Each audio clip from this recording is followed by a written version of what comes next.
একজন বড় content creator. এই দেশের বেশিরভাগ সময় বেশিরভাগ জায়গায় হিন্দুদের তারা নিজেরা দখল করছে, দখল করে তারা এখন এগুলা নিজের বলে দাবি করছে।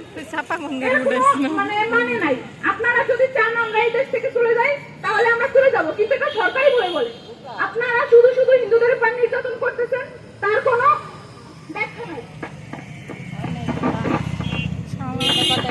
এখন আপনাদের মাঝে বক্তব্য রাখবেন বাবু অসীম সরকার।